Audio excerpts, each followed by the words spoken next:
Fala pessoal, tudo bem?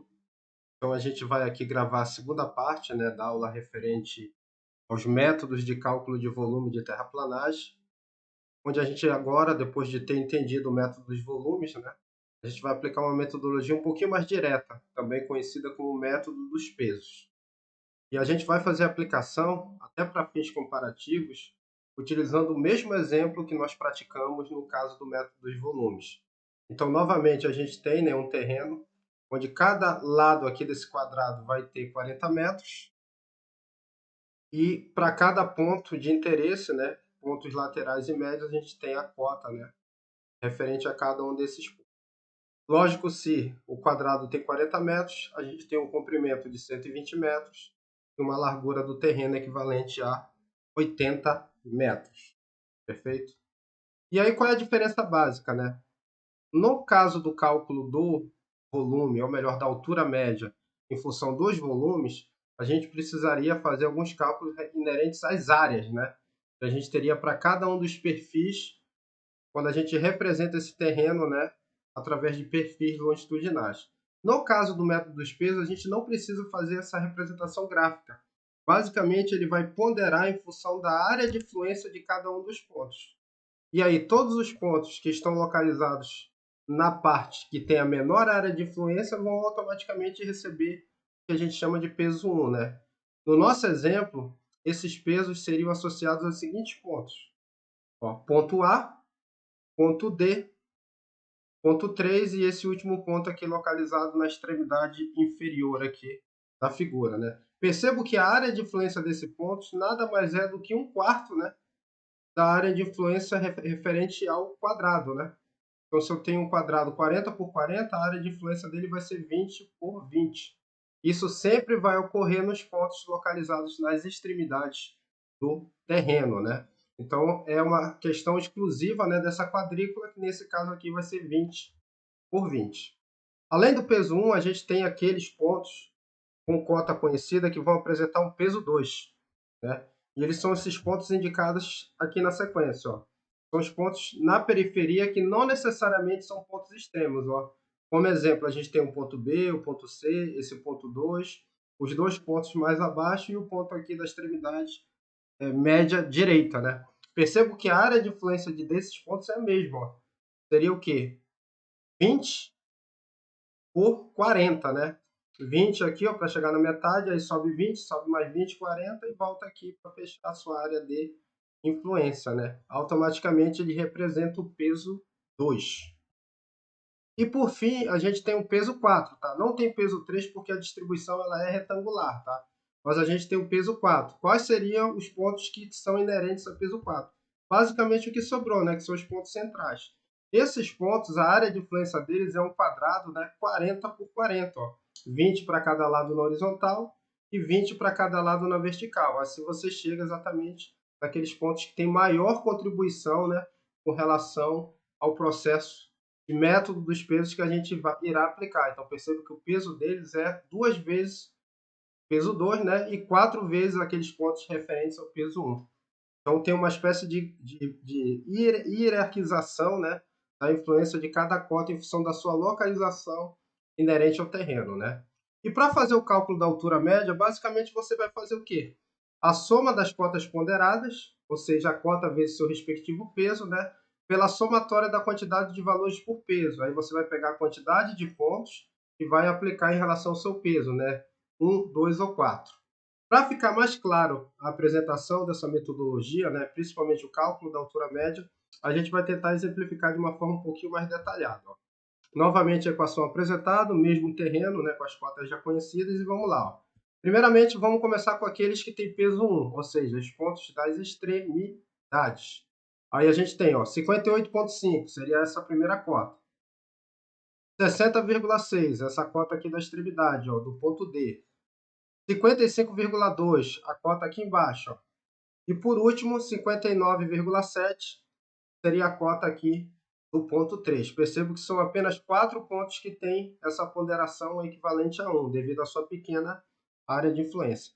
Quando a gente soma todas essas cotas, ó, o resultado dessa somatória vai me dar 234. Perfeito? E aí, o que eu vou fazer? Como eu preciso ter denominador, tá? O que eu vou fazer? Eu vou pegar essa somatória, ó, e vou multiplicar pelo seu respectivo peso. No caso é peso 1, então vai ser uma vez. Quando eu faço isso, eu obtenho 234. Da mesma forma, nós iremos fazer o mesmo procedimento para aqueles que têm peso 2.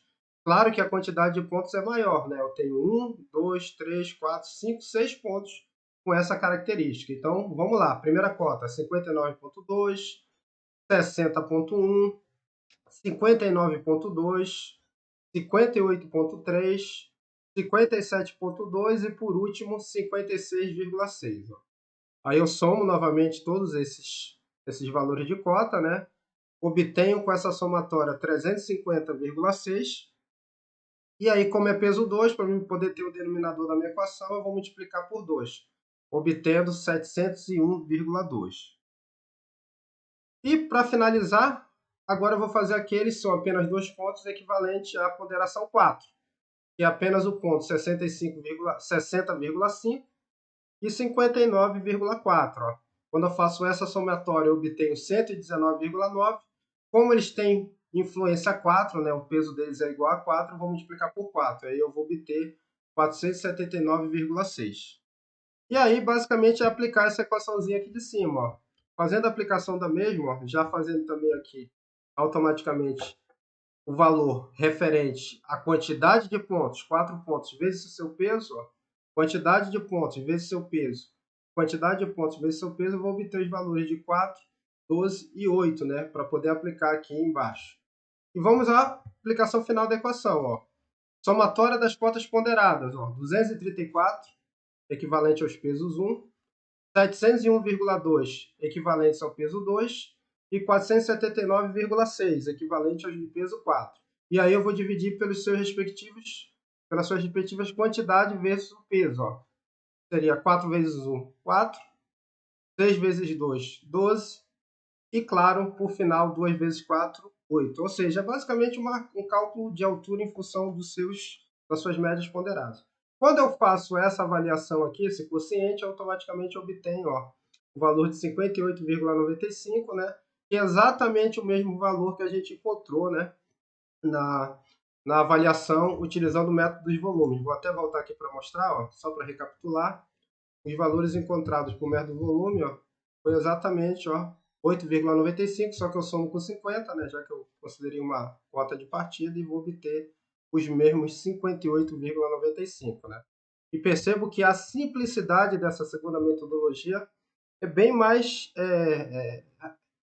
realmente é bem mais efetiva, porque você consegue fazer a mesma avaliação sem fazer nenhuma representação gráfica, apenas fazendo a avaliação ponderada, né, da influência de cada ponto, né, com a sua respectiva cota em relação à área total do terreno. Volto a falar, nem sempre você vai ter peso 1, peso 2 e peso 4. Se você tiver um ponto numa distribuição que não seja retangular ou que não tenha essa simetria de 40 por 40, aí você tem que verificar a real área de influência. E aí você precisa fazer novamente uma recondicionação, né, um recondicionamento dessa distribuição ponderada em função do valor da área de influência do ponto. Né? Digamos que eu tivesse um ponto aqui no meio. Ó. A área de influência dele seria basicamente 10 por 10. E aí eu teria um peso diferente aqui para poder fazer a avaliação da equação e da aplicação da altura média. Então, isso é muito importante. Mas, geralmente, os levantamentos topográficos, quando são feitos de forma correta, né, eles tentam gerar levantamentos simétricos, para facilitar exatamente o cálculo dessa altura média e, posteriormente, né, dos volumes que você vai ter de corte e aterro. Né? Então, é uma metodologia bem mais simples de ser executada. Aqui é uma outra malha, é uma atividade que eu vou deixar para vocês exercitarem, é um terreno um pouquinho maior. A malha, em vez de 40, agora é 20, ou seja, o terreno tem 40, 60, 80 metros por 60. Né? E as cotas aqui referentes a cada um dos pontos, para vocês aplicarem o método dos pesos, né? E vou até passar aqui o gabarito logo, né? Aqui é uma projeção do terreno, para vocês terem uma ideia de como ele é representado em termos de altimetros, né? E aqui, ó, só para vocês verem uma tabela resumo, e o valor obtido, né, foi 34,3, perfeito? Então, tentem fazer, né, a questão da utilização do Excel me parece uma boa ferramenta para você otimizar esses cálculos, mas fazer manualmente também te dá uma boa sensibilidade. Então, tentem fazer essa atividade, ela está lá no Cigar também, para tentar chegar no mesmo valor. Lembrando que esses conteúdos também farão parte, né, dessa avaliação final, que a priori ainda tem que verificar na enquete, mas quem está ganhando é a data do 21/3, tá? Então, seria mais para explicar esse segundo método, ele é muito mais prático e rápido, né? E nos encontramos mais à frente aí. Um abraço para todo mundo. Até logo!